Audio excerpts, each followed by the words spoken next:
लेकिन फासीवाद के बारे में एक कविता बहुत सुनने को मिलता है कि जब फासीवाद सबसे पहली बार आए तो वो कम्युनिस्टों के लिए आए, तो हम कम्युनिस्ट नहीं थे तो इसलिए हम बचाने के लिए नहीं गए। दूसरी बार वो लेबर यूनियन के लोगों के लिए आए तो हम लेबर यूनियन के भी मेंबर नहीं थे तो हम उनको भी बचाने के लिए नहीं गए। तीसरी बार वो स्टूडेंट्स के लिए आए तो हम स्टूडेंट्स भी नहीं थे तो हम बचाने के लिए नहीं गए। चौथी बार वो हमारे पड़ोसी के लिए आ गए तो वो हमारे पड़ोसी के लिए आए थे, हमारे लिए नहीं आए थे तो हम भी उस वक्त बचाने के लिए नहीं गए। लेकिन आखिरी बार हमारे लिए भी आ गए और जब हमारे पास आए तो हमको बचाने के लिए कोई नहीं था। तो आज भले ही अटैक स्टूडेंट्स के लिए दिख रहा है लेकिन कल को टीचर्स को भी होगा। आज भले ही यहाँ पे टीचर्स को 2 लाख 3 लाख की सैलरी मिल रही है, लेकिन कल को टीचर्स की भी जब रिक्रूटमेंट होगी तो उनकी विचारधारा को देखकर रिक्रूटमेंट होगी। टीचर्स को भी उनको सैलरी नहीं मिलेगा, उनके पेंशन को खत्म किया जाएगा। टीचर्स को भी एडहॉक पे रखा जाएगा। आज दिल्ली विश्वविद्यालय से लेकर के आप दिल्ली विश्वविद्यालय के तमाम कॉलेजेस में आप देख लीजिए, वहाँ पे परमानेंट रिक्रूटमेंट नहीं हो रहा है। वहाँ केवल गेस्ट लेक्चरर भरा जा रहा है जिनको 1500 रुपये दिए जा रहे हैं एक लेक्चर करने के लिए। तो परमानेंसी टीचर में भी खत्म हो रहा है। पूरे देश भर में जब मोदी सरकार चुन करके आई थी, बोले थे हम 1 साल में 2 करोड़ रोजगार देंगे। 2 करोड़ रोजगार नहीं दिए इन्होंने, कई रोजगार छीन लिए हैं। तो अटैक सब पे होगा, भले ही आज स्टूडेंट्स पे दिख रहा है, कल टीचर्स पे भी होगा। परसों जो वाइस चांसलर है ना, उस पर भी अटैक होगा। उनके भी घर पे जो है, जो उनको रेसिडेंस मिला है, उनके भी उनको चार्ज लिए जाएंगे। नमस्कार साथियों, आज चौधरी चरण सिंह हरियाणा एग्रीकल्चर यूनिवर्सिटी में जो स्टूडेंट्स ने, बच्चों ने प्रोटेस्ट स्टार्ट कर रखा है, उसमें JNU स्टूडेंट यूनियन के ऑफिस बेरर्स आए हैं, अपना समर्थन देने आए हैं। Welcome everyone. आइए इनसे बात करते हैं। हमारे साथ JNU स्टूडेंट यूनियन के प्रेसिडेंट हैं। मेरा नाम नीतीश है और मैं JNU स्टूडेंट यूनियन का प्रेसिडेंट हूँ अभी इस वक्त। सर, JNU हमेशा से अपने एक्टिविज़म के लिए जाना गया है, तो आपको इधर हरियाणा एग्रीकल्चर यूनिवर्सिटी में आके एक्टिविज़म किस हद तक दिख रहा है और कहाँ तक आप इसे रिलेट कर पा रहे हैं JNU और DU के जो वहाँ का एक्टिविज़म है? देखिए, JNU अपने एक्टिविज़म के साथ साथ जो एक चीज़ के लिए और जाना जाता है वो ये है कि अपने अधिकार की लड़ाई लड़ने के लिए। और जब हम अपने अधिकार की बात कर रहे हैं तो वो सिर्फ JNU के स्टूडेंट्स के अधिकार की बात हम नहीं करते हैं, हम उन तमाम छात्रों की बात करते हैं, तमाम स्टूडेंट्स की बात करते हैं जो इस देश में एक सपना देखते हैं।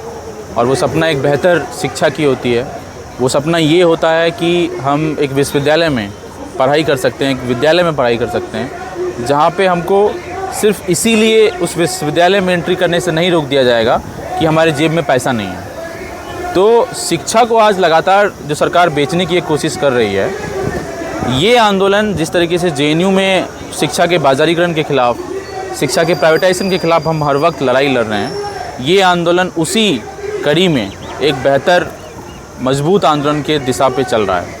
आज हरियाणा एग्रीकल्चर यूनिवर्सिटी के छात्र आई थिंक मुझे लगता है अक्टूबर में इन्होंने अपना एक मांग पत्र दिया था वाइस चांसलर को, जहाँ पे इन्होंने कहा था कि जो इनकी स्टाइपेंड है, जो फेलोशिप है, इसको बढ़ाया जाए।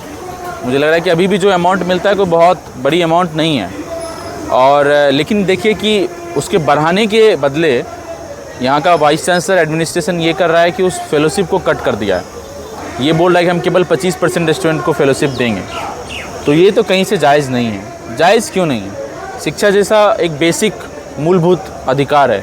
अगर आप देश में जाति व्यवस्था है हमारे सामने, अमीरी और गरीबी का एक बहुत बड़ा खाई है, असमानता की खाई है, इनइक्वालिटीज़ है, उस बीच में यदि हम शिक्षा को भी केवल अमीरों के हाथ की जागीर बना देंगे तो समाज जिस तरीके से आज जाति में बटा हुआ है, धन और दौलत के बीच में बटा हुआ है, इनइक्वालिटीज़ में बटा हुआ है, वो और बढ़ेगा।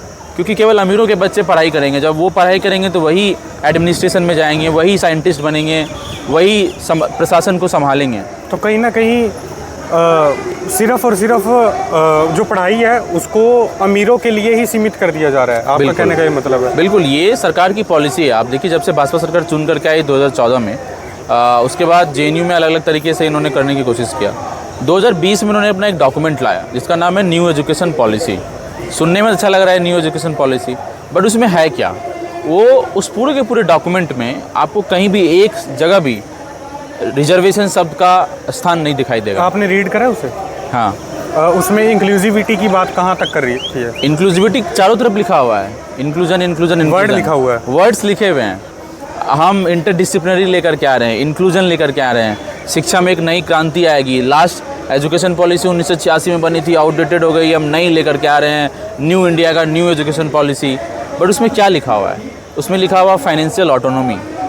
फाइनेंशियल ऑटोनॉमी क्या है? अब यूनिवर्सिटी के जो वाइस चांसलर यहाँ चुन करके आए हैं, वाइस चांसलर तो इस यूनिवर्सिटी के लिए काम करेंगे, तो विद्यार्थियों के पास ये अधिकार होना चाहिए, यहाँ के टीचर्स के पास अधिकार होना चाहिए, यहाँ के कर्मचारी के पास अधिकार होना चाहिए कि हमारा वाइस चांसलर कौन होगा, क्योंकि ये स्टूडेंट है जो इस यूनिवर्सिटी को बेहतर तरीके से जानते हैं। तो हमारा तो यही है। हाँ, लेकिन हमारे वाइस चांसलर को चुनने की ऑटोनॉमी नहीं है हमारे पास।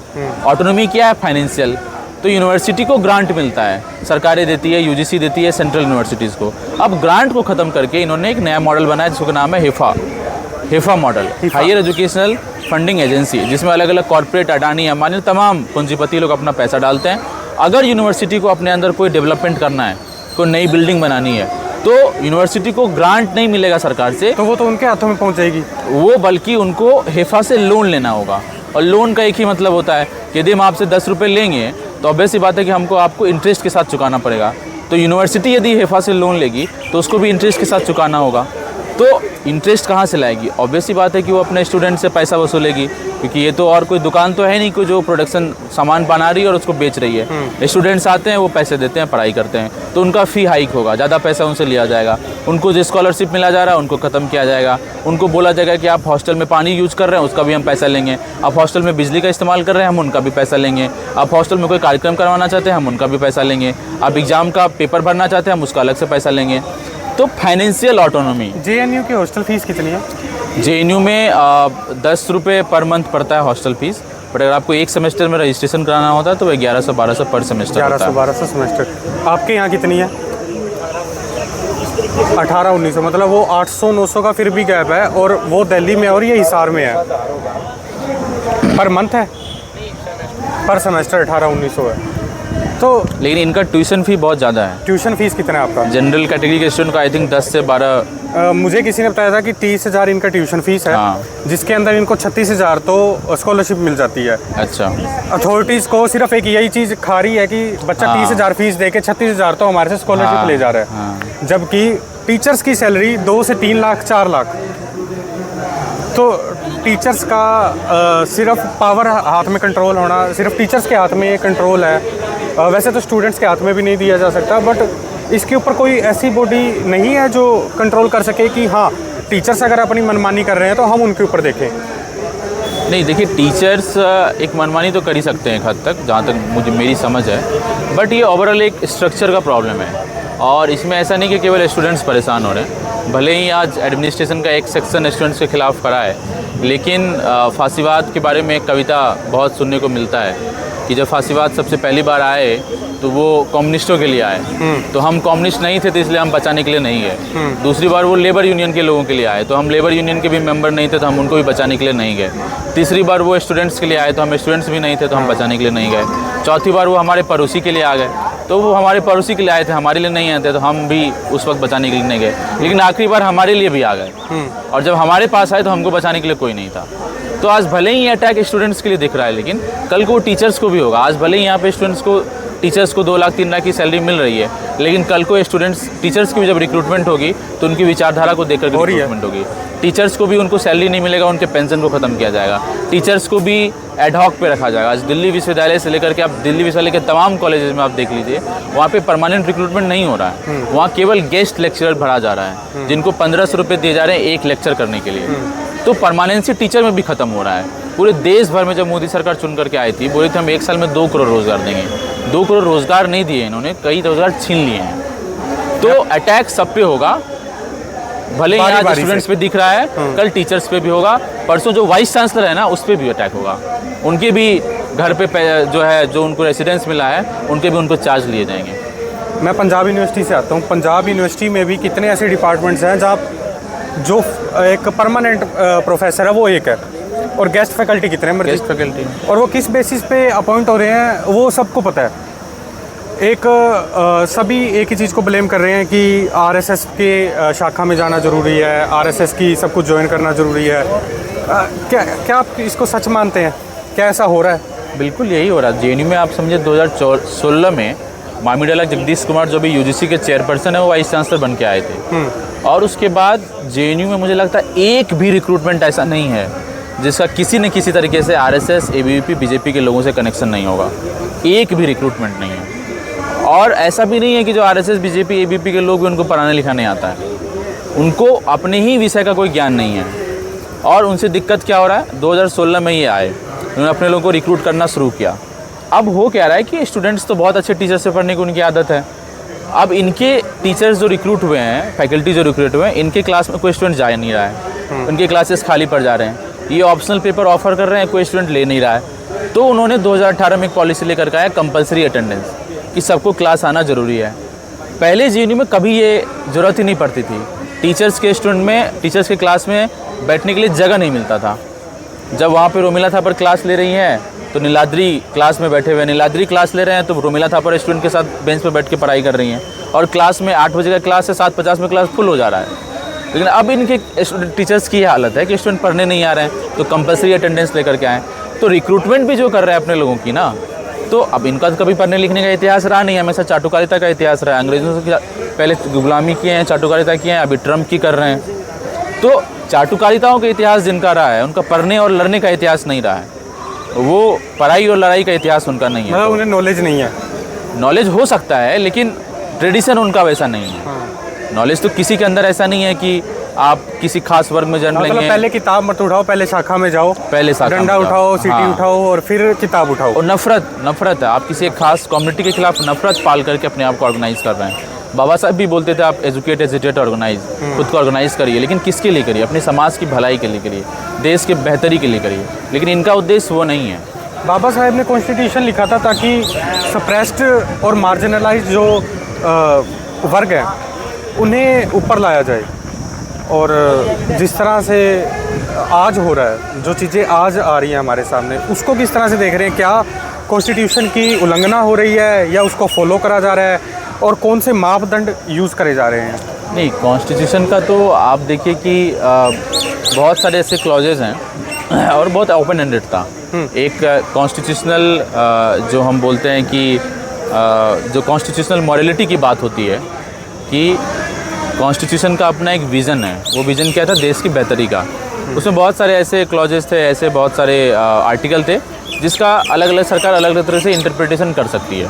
उसका एक रिग्रेसिव इंटरप्रिटेशन भी हो सकता है, उसका एक ट्रांसफॉर्मेटिव इंटरप्रिटेशन भी हो सकता है। भाजपा सरकार आने के बाद उस पूरे संविधान के डॉक्यूमेंट का रिग्रेसिव इंटरप्रिटेशन हुआ है।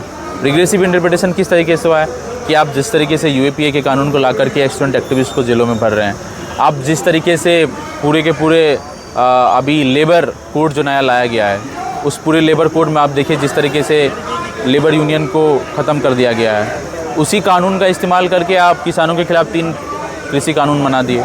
उसी संविधान के ही दम पे आप लगातार चुनाव लड़ रहे हैं, लेकिन इलेक्टोरल बॉन्ड का नया नियम लेकर के आ गए हैं। तो आपको 6-6 हज़ार करोड़ रुपए का चंदा मिल रहा है, लेकिन दूसरी पार्टियों को नहीं मिल रहा है चंदा। ये चंदे के मामले में ECI कहाँ है?